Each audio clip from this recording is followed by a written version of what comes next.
not enough to think it, to wish it, to dream it. When you feel it, when you act on it, that's when all begins to change.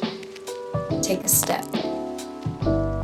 Was it difficult to share all that, and how important was it that you do so? Yeah, I like that you asked that in that way because it didn't feel like a choice to me. Once I went on the journey of just finding out all of those things about myself and getting to know myself that intimately, and what it did for my, appreciation for myself, for my viewpoint of the world, for my career, I knew that it was something that I had to share so that, lead by example so other people can see what that vulnerability, what ripping myself apart to piece everything back together could do for my well-being and for my life, and hopefully, follow suit.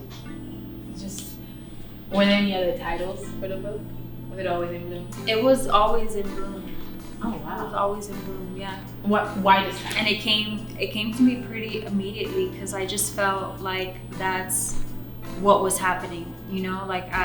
All of the steps and the stages you see that I wrote about, it's literally what was happening to me, and just feeling like everything was over and I was just buried, and then just seeing all of the things that could spark and sprout from what seems like a dark place or what seems like an ending to just being like the most beautiful growth period of my life. Was writing in bloom part of the journey of you finding your voice, like within your art even? I think so. A lot of it happened before, and I wrote about a lot of it, just kind of like overcoming imposter syndrome and things like that. And the first book that I wrote and published, I kept it very private because I was embarrassed of it in a lot of ways. I felt like, who gave me the audacity to publish, and like, what will people around me think? Like, am I doing too much? And da-da-da-da, like, is it good enough? All of these things, like, was it ready? And so I kind of like, my close friends and family purchased it and supported it, but it wasn't something that I would like come on social media and talk about, or have a party to celebrate, or have a mini book tour, to kind of like get people familiar with it and feel comfortable marketing it.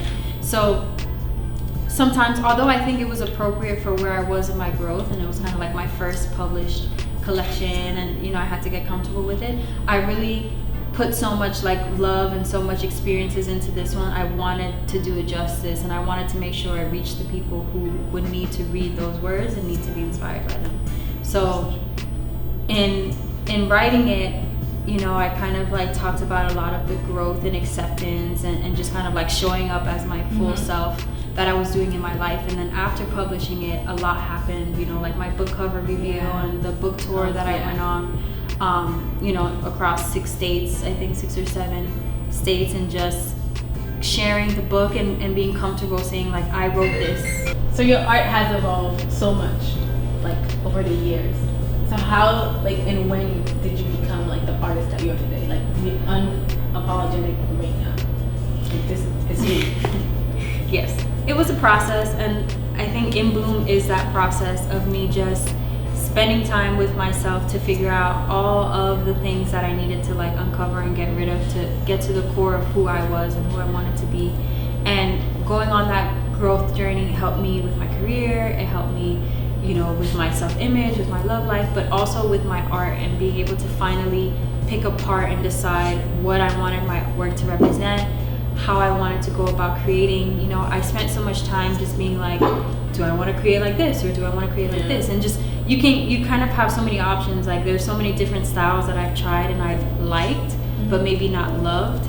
And so just like, it took a while for me to get to the root of like, okay, so what colors really represent me and things that are around me, what types of figures, who am I creating for, making just like certain decisions with like textures and things like that, and like, why am I using textures, why am I not going to use faces, like, what do I want that to represent? Like, that just took a lot of knowing myself.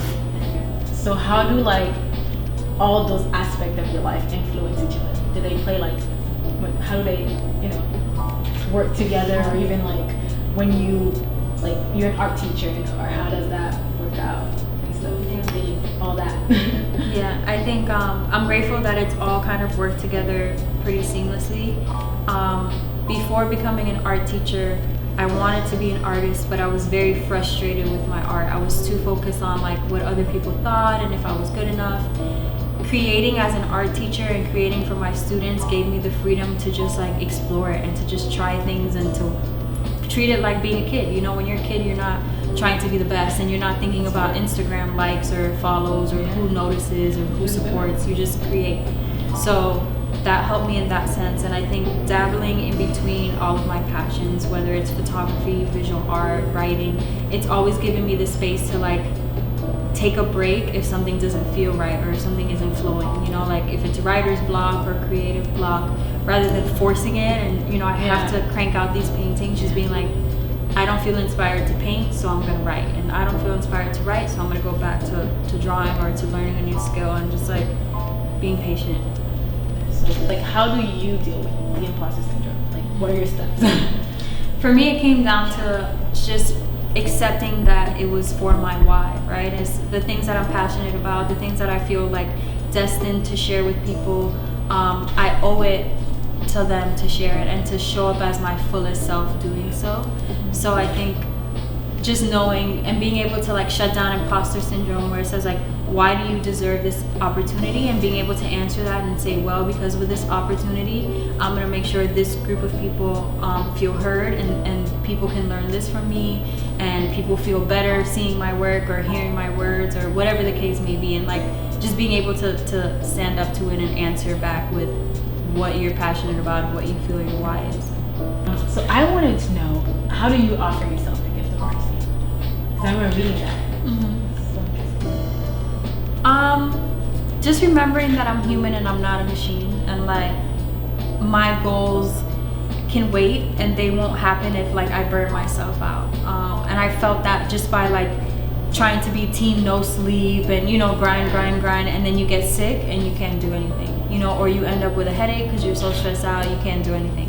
So I've always felt like it's better to treat myself with grace and patience, and kind of like take it a day at a time and figure out how I can maximize my time, like I was saying, but also not be like, I need to finish this by this date or else I'm not sleeping and I'm not eating until I get it, you know, and just all of those unhealthy habits that ultimately like will lead you to a quicker burnout, and that will take you farther away from your goals. That's so true. There's another poem in there as well that I like, you know, it just, I mean, all of them are just so amazing, but this one is interesting.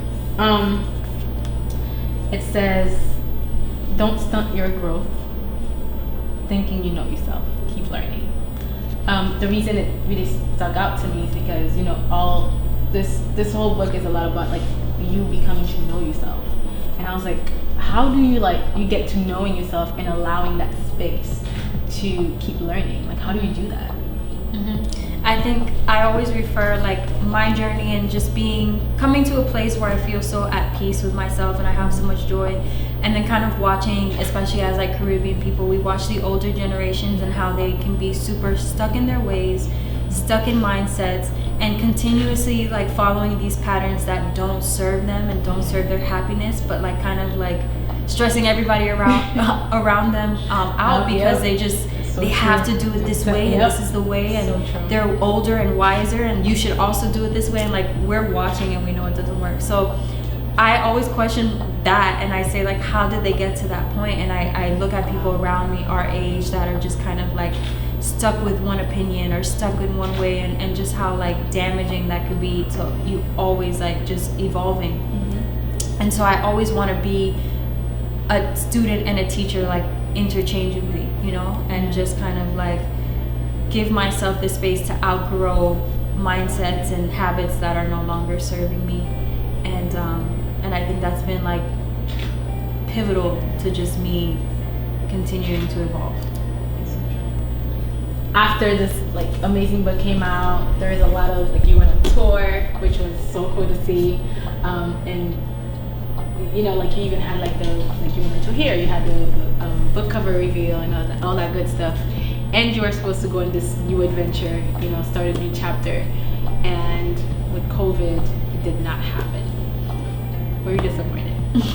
Yes, I mean, the first few, I would say weeks or maybe even months, March was very hard for me. I canceled my trip. Well, one of my flights got canceled. My connection from London to Paris was canceled. So at that point, I could have rerouted or figured it out. Like, everything wasn't shut down yet, but I was like, I'm leaving now. I can't come back if anything happens, because, you know, they had those quarantine rules. And I was like, if something happens to my family, I'm stuck. I'm moving to a new place and I can't even like go to museums because everything's closed. So I had to make the decision. Like, my flight was March 16th, and I think the shutdown started like around then, like the 14th or something like that. So it was hard because I had put so much focus into this move. Like, this move was going to expand me and expand my mindsets, and I was going to learn this, and I was going to get better at this, and I was going to meet these types of people, and it was going to influence me in these ways. And I had dreams about it and fantasies about it, and, you know, like, for the whole time that I was preparing to leave, I had built this like fantasy around what moving would have done for me and for my career. So being that the pandemic was like not like a canceled flight, you know, where you know that, oh, I can reschedule it for next week. It was so indefinite that it's just like, it's like you're stuck here for how long? When will it get better? What will the world look like? Like, I had no idea. It was very hard for me to just be okay with it and to just like be patient, you know. And so it really challenged all of those things that I write about and all of those things that I preach to other people about, and just like trusting the journey, being patient with yourself, just like letting go, surrender, all of those things. Like, it was like my turn to look in the mirror and make sure that I had truly learned those lessons.